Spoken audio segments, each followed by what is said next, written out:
Welcome to the Grief Pie Podcast. This is a show where we motivate and inspire men to share their grief one bite at a time. Thanks for tuning in and adding your voice and stories so that we can all heal and find joy together. Now please welcome your hosts, Gary Scott and James Rafter.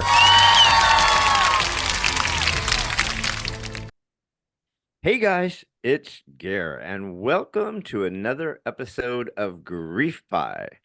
Two guys sharing grief one bite at a time. And as always, my Wonder Man, my man of intrigue and international intrigue and mystery, the one and only Mr. James Finnegan Rafter.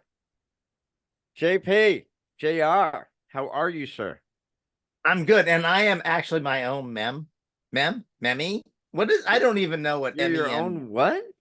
Meme, Meme? meme. Oh, You meme. know. You're your own. Yeah, I don't even know what that means, but I'm my own. I don't know. All I know is I don't want to see it. Whatever it is, I don't want to see it. And for God's sakes, don't put it on the Grief Pie Facebook page or YouTube page. Because I don't want to know. You spent too much time in the Southeast Asia. So listen, guys, we're having a little bit of silliness because we always do. Because we're two guys being silly one bite at a time. Today's episode, though, can go anywhere. It's a little touchy. I know some people have experienced it on a number of different levels, not just from death, but divorce and the loss of all sorts of stuff. So this episode is called Coming Home. And I'm just gonna dish it off to my brother and let him tell us what he's thinking about coming home. So, Jimmy, what's on your mind? Well, thank you, good sir. Mhm. So one of the things I wanted to get like off my chest, right? Because this is one of these. This is when we are able to like get stuff off our chests. And I talk about coming home. It's really close to my soul because going through everything we went through, we sold the house, sold our life, right, to fight cancer. We gave every ounce of our ability to fight cancer. Obviously, we lost. But then there's always this feeling of where's my home? Where do I go back to? We talk about the RV resort in Oceanside. We talk about, buying the RV, the motorhome to get Jen back and forth, right? Because she had so many things going on that, she couldn't just hop in a truck and Chevron and take a pee. It was, she needed a rolling ambulance basically. So yeah, we sold everything and went on the road. Found this amazing RV park here in Oceanside. Jen loved it here. Sunsets, sunrises, restaurants, just everything here. But at some point, she had, she couldn't even live in the motorhome anymore. So then that's where the apartment came in San Diego, and lived that life for, a few months. So we really never had or defined what home was for almost 2 years, which is kind of crazy, right? When April died, you were just going back home, which is probably hard, right? I mean, because that's a whole different deal, right? Mm-hmm. Yeah. Yeah. So go I on. didn't have I didn't have that. I've been a, you know, roaming minstrel for 2 years. I just been traveling and doing stuff and trying to figure out really what home is. And I don't know yet if I found it, but I've mostly found it. One of the things that happened um after she passed is I packed up everything and went to Arizona. And I was laughing with a client today who's from Arizona. And uh I told him where I was at the, 55 plus and over park. Um, and he's like laughing, yeah, no, that's not a good plan. And I lasted what, 6 months there before I was like, hated every Canadian over 70 years old. Excuse me. We do not hate Canadians. No, you have never lived in a retirement community with Canadians. Maybe their leader, Mr. Titi, Mr. Justin Titi, to commie up north. Maybe we don't like him, but the Canadians themselves, they drink a lot of Yeah, beer. for the most part. Okay, let's not say Canadians. All right, old people. Okay, can I not say That's that? worse than saying you don't like Canadians. Nobody really Just likes me. Canadians, but everybody likes old people. So once you hit a 55 and old, community, and you're only 56, you were like persona non grata. You're just I don't know. I heard those are pretty swinging places. You might be fresh no, meat. no, no, no, no, no, no, no, no, no. So you, though, young man, on your On the Road with Jim podcast that's going to be soon on National Geographic. Um, After I don't know how many weeks and 6,000 miles on the road, you found a lot of places and you fell in love with Nashville. And as beautiful as your place is on the beach in your mobile home, Jim Rockford, do you seriously think you're going to relocate to Nashville? I'm not going to get into politics currently with you. And well, as the Civil War starts, I know which states I'm going to and where we're trucking up and taking a foxhole. So, but I do want to go back and tell you how I got back to Oceanside, because I am Okay. back in Oceanside, right? And this Right. is a big part of coming home. Is Mhm. I was once COVID lifted and I was back on the road, um visiting clients and brokers and stuff. Came up the street and saw the resort, and I just kind of pulled in. And walked into the office, and the super cute special manager lady gal is working, who Jen and I just loved her to death. And I'm like, you know what?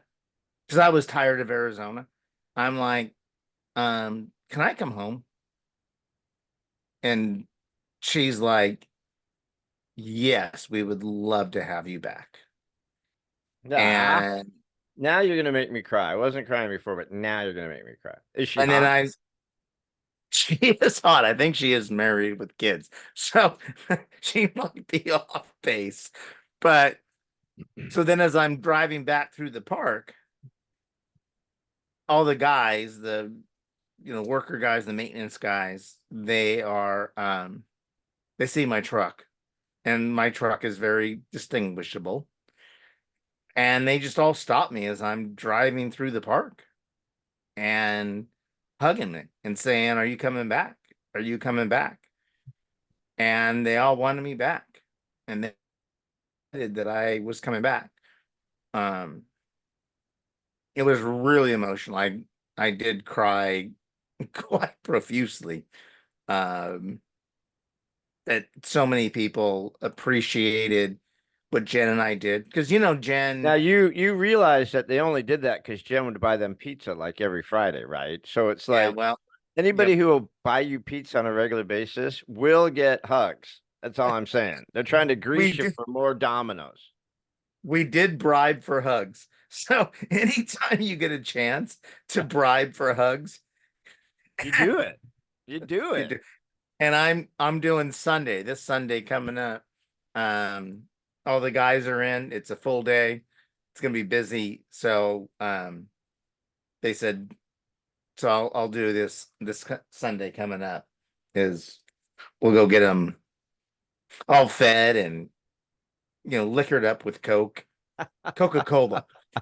I was gonna say, be careful now. You are close to the border.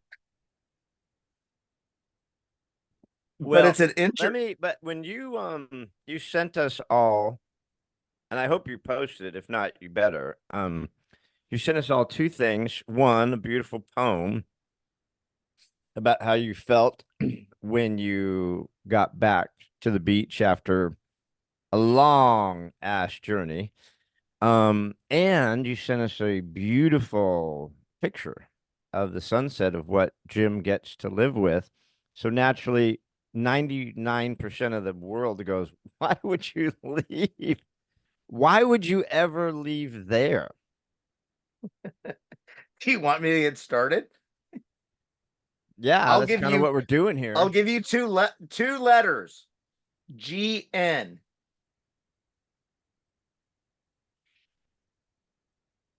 GN. Good night, Nancy. Yeah. Well, she's the aunt. He's the nephew. But Oh. So the GN actually goes both. It also goes for his first and last name and also his first name and her first name. So yeah. either way, G and N is a complete disaster for California and probably America soon. Don't don't get me I thought we were started. staying out of that stuff because you're on a We roll are. there. We're gonna U-turn here really quick. All right. And take it to a more Oh, there he less. is. He woke up. There's the boy. Yeah. Hi, Finnegan. What up, Finn? Aw. I wish I had someone who loved me like Finn loves you and looked at me the way he looks at you when you got a sausage in your Well, hand. he is not going to the Philippines this week. So I'm feeling pretty good about that. Yeah. Although I could ship him off, but No, uh don't do that. So but when you pulled up, I know that was emotional for you. You pulled up. It was a complete shit show because you had to move the RV because you're only supposed to be there for a certain amount of time. Then you got to move it for a couple days. You went to a hotel, and then you got back and got settled, and were like, "Wow!" All right, that's kind of when it hit. oh, that's yeah, 100%. Thank you, It's gonna be on the hats. And thank you. anybody watching, we have merch coming. Hats, 100% gonna be on the back. We figured it out. But yeah, it's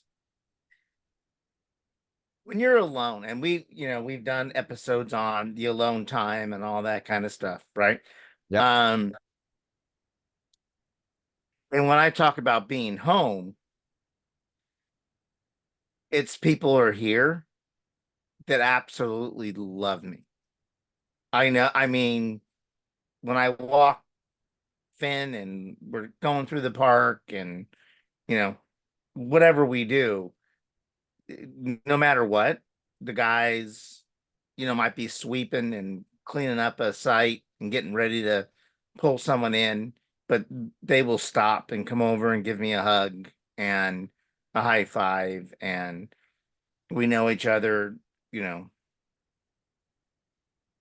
and you feel that. And that's what you need when you're coming home is people to really just take you in and embrace you. Well, It's kind of great. as beautiful as your location is, it comes down to the old saying that home is not a place, it's a person, and your person isn't there right now. So those people made you feel at home. As beautiful as that place is, it was the people, that made you feel at home. Oh, 100%. Thank Yeah, I you. mean, that's too.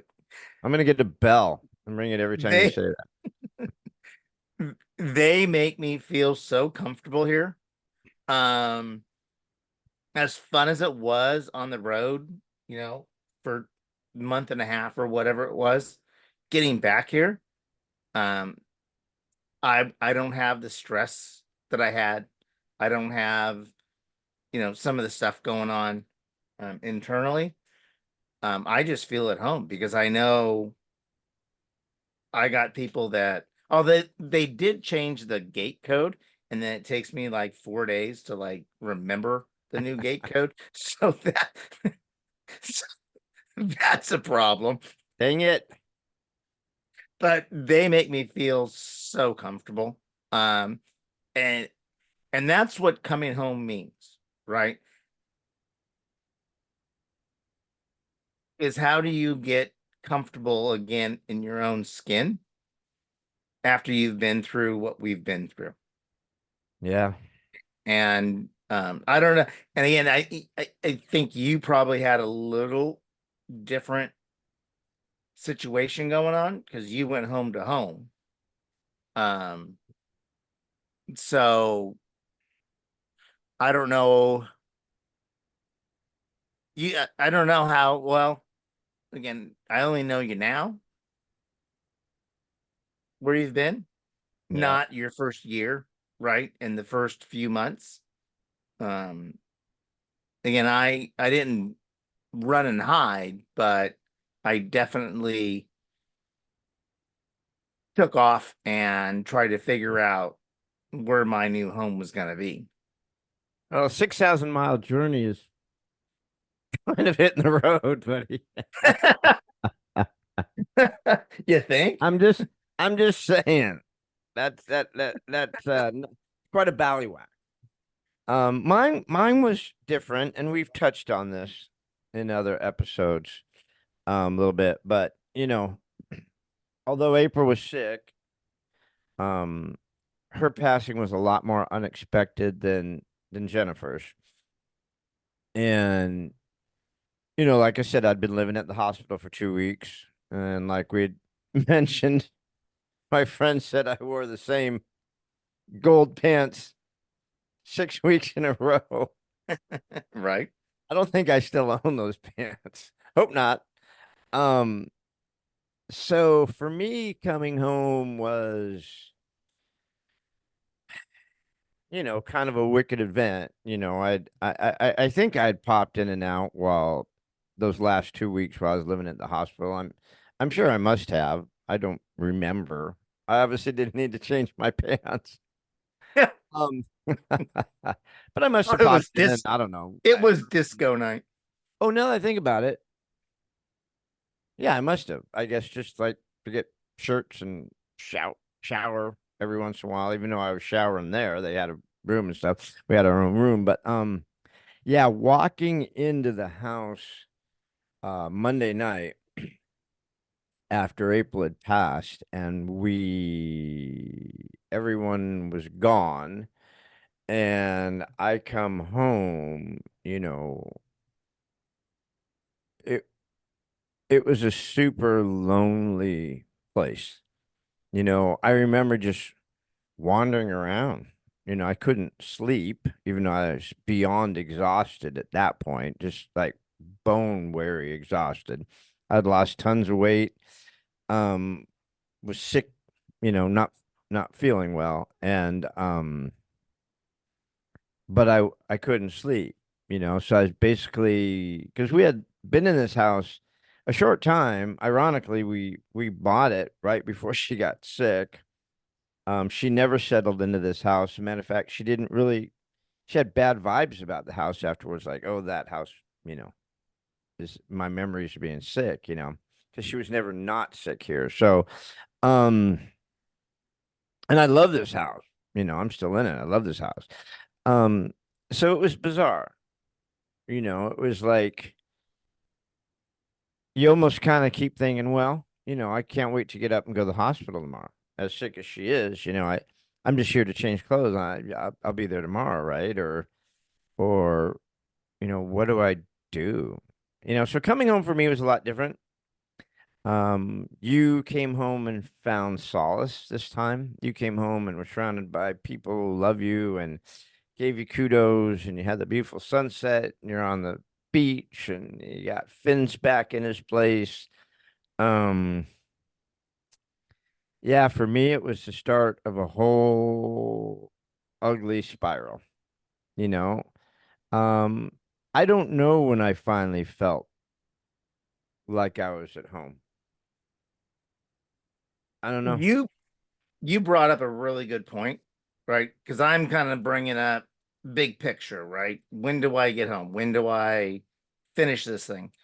But what you just said really brought something home to me is when we had the apartment down the street from the hospital, when she spent, you know, a month or whatever at a time in the hospital and back and forth, right? So that's a big part of that as well. Coming home is coming home to an apartment that I'm putting together and waiting for her to get out of the hospital and hopefully have, another 3 months of quality of life. Uh, but it took, she was in the hospital for 4 weeks while we lived down the street. Um, and that coming home part is really hard. And I'm sure there's lots of folks out there that have to deal with that, right? That especially during COVID and stuff, where everything got shut down and you can't stay and no one can come visit.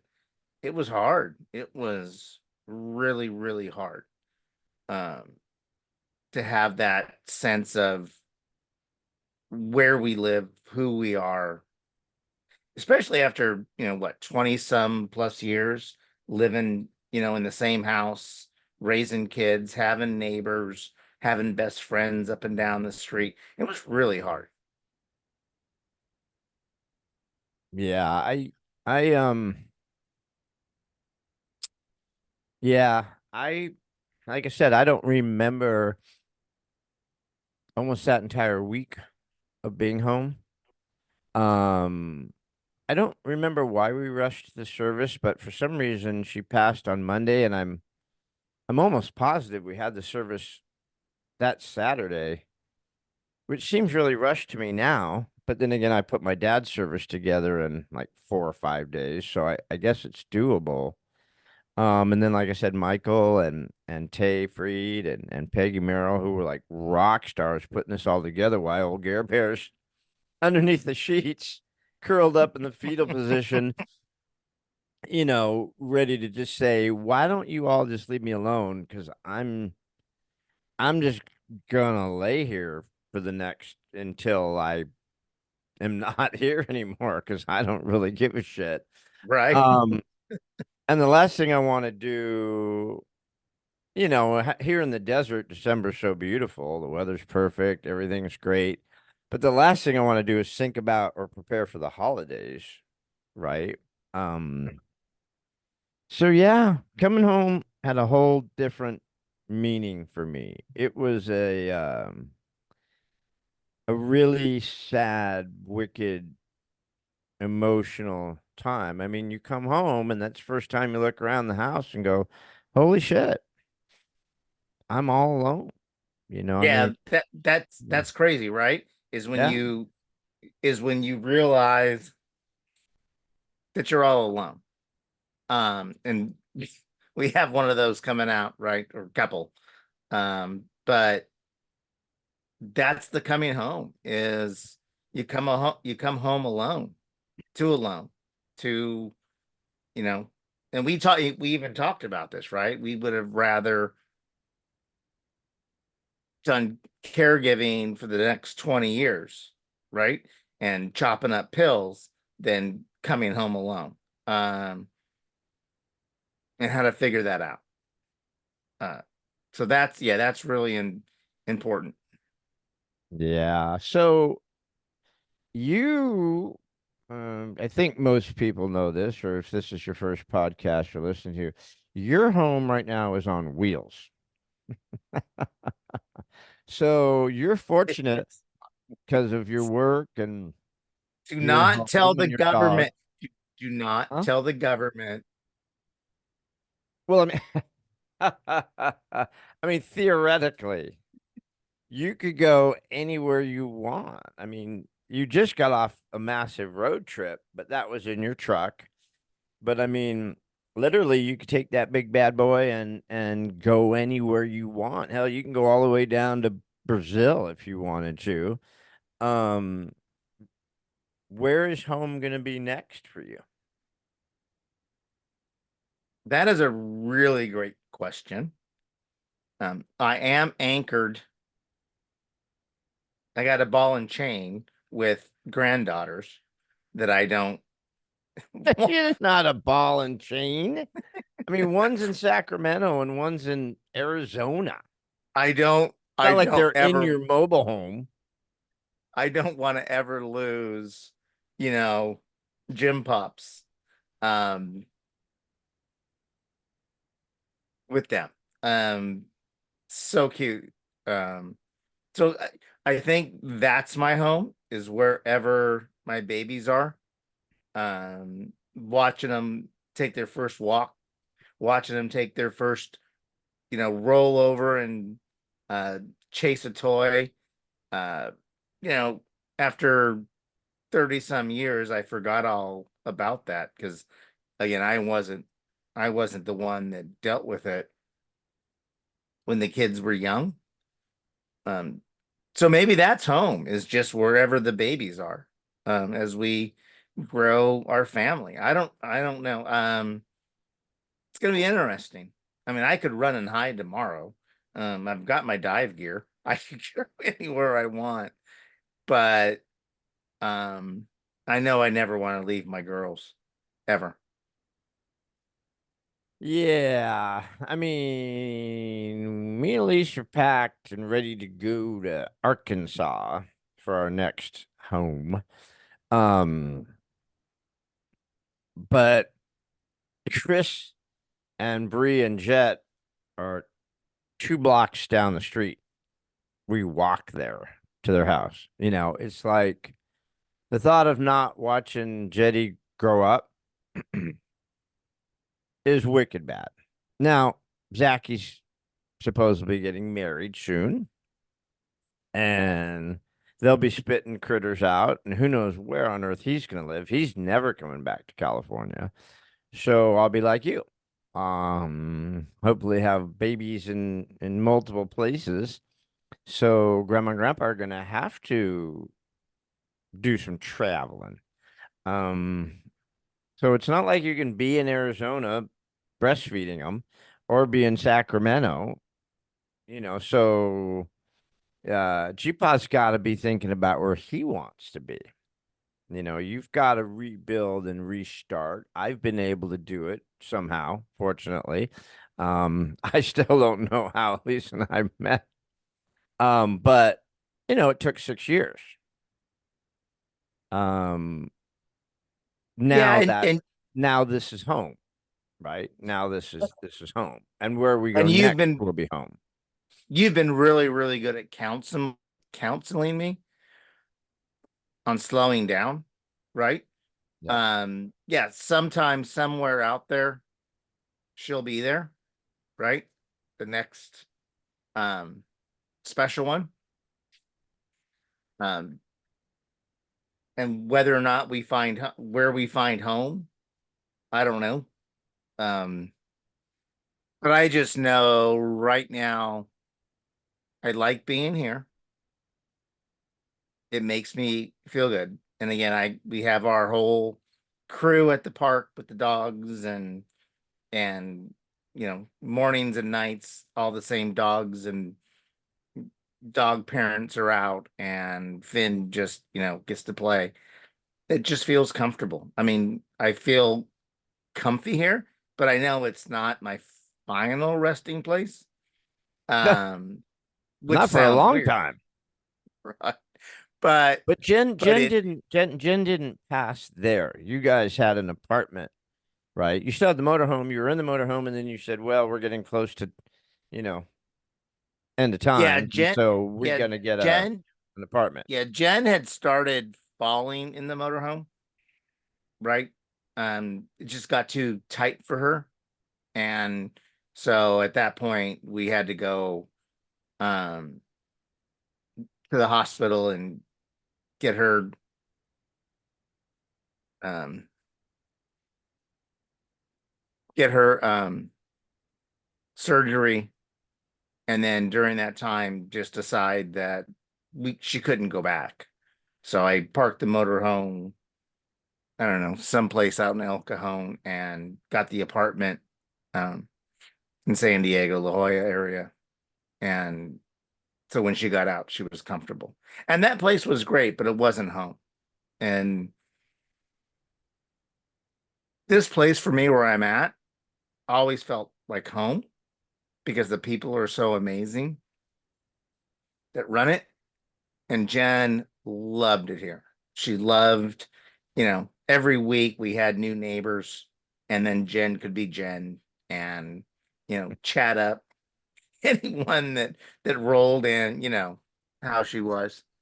Um, so this has been a good home. Um, and it was good when I made the decision to leave Arizona and finally find a place where I can kind of anchor a little bit, you know, that get to the Elite Cove, the sailing term, right? You go to that cove that doesn't have any wind and stuff where you're safe when I might get too deep, but you feel safe. And that's how Finn and I are right now. He's happy. I'm happy. I'm close to work and all that kind of stuff. But it's a tough thing coming home. It's really, really, really, really, that was like 9 reallys, hard coming home alone.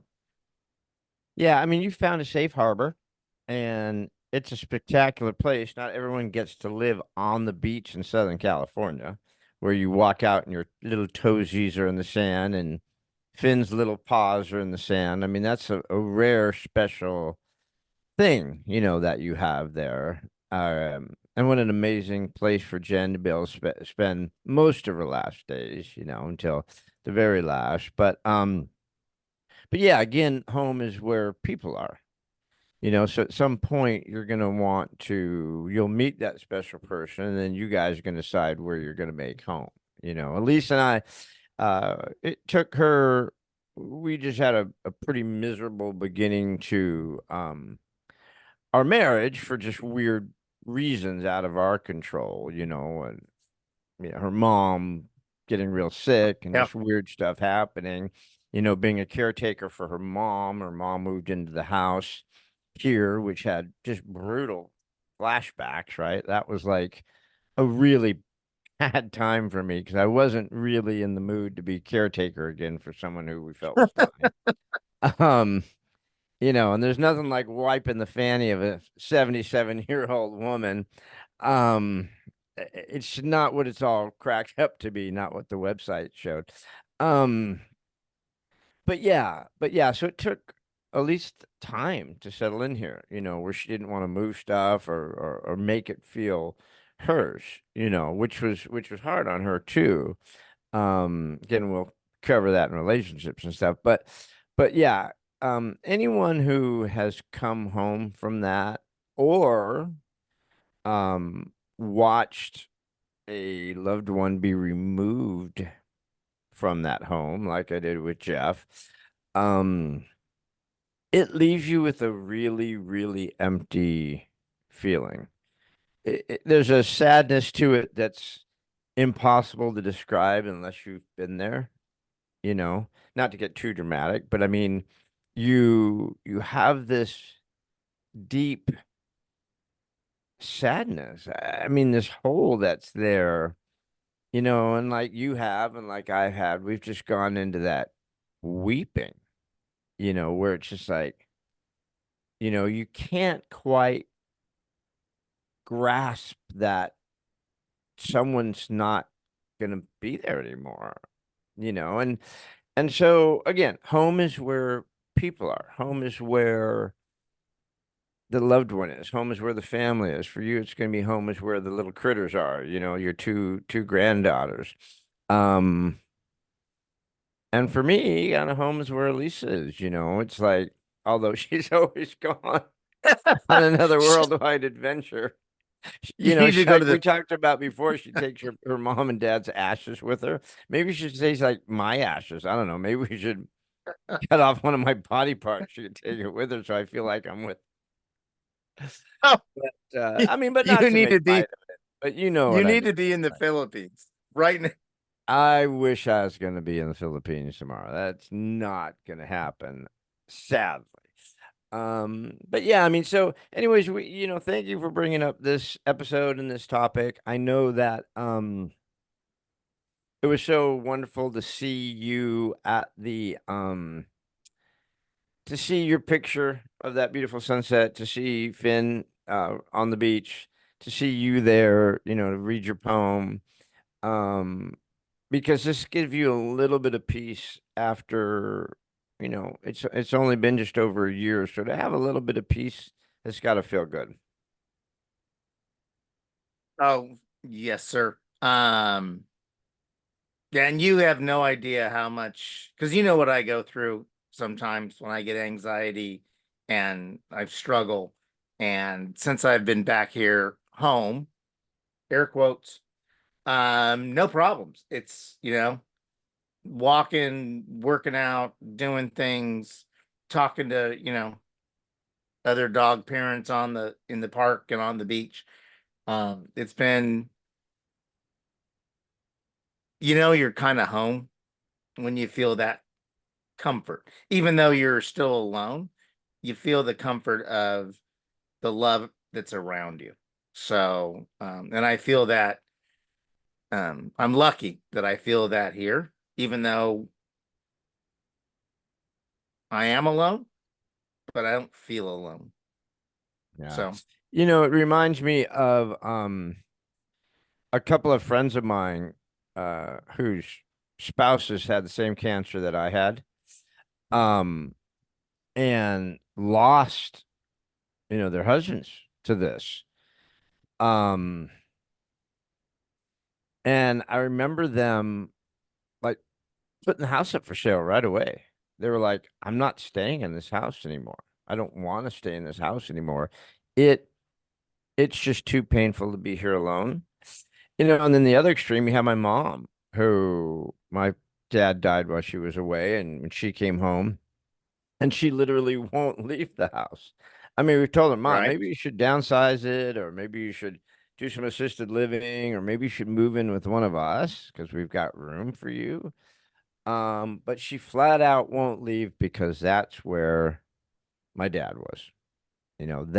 That house represents my dad to her, and she just won't leave. And other people that I'd mentioned, they just couldn't wait to get out of that house because that house was not that person. That person was now gone, and that house just had bad stuff. You know what I Bad mean? So juju. Bad you're juju. lucky you really don't have that baggage now. You don't have a house you have to get rid of because you already did. Your mobile home is like a great sanctuary. And when you find that place, you'll be able to build from scratch, which is kind of a real blessing. I wouldn't call anything I do a blessing, but it is something that relieves me of stress, right? Because I can feel safe, and I always feel Jen on my shoulder. So, there is that. And this motorhome was a sanctuary for her through all the chemo trips and everything she had to go through. Um, so it's a special place. Wherever I put it, I don't know. We'll see. But um, it was it was good getting home. And again, we'll figure out what exactly home is someday. But like you said, like we just talked about, at the end of the day, home is with the kids, the little grandbabies. Um, that's home. And if I can get there, on, you know, wheels, I'll do it. So there you go. Hopefully, this has helped some folks like understand and get through. And it was a little heavy. Um, it wasn't as funny as most of our stuff, but it was true, and it was what we've gone through. And hopefully, people listen and say, "Ah, crap. Okay, yeah, well, that makes sense, and we can use this as a map." Yeah, and I guess my final thought on coming home is Jiminy Christmas. If it's kind of an event that might be happening, be prepared. Have either family meet you there, have friends around, have something planned, like you kind of knew when Jen was going to go. I didn't with April, but I kind of could have prepared a little bit better.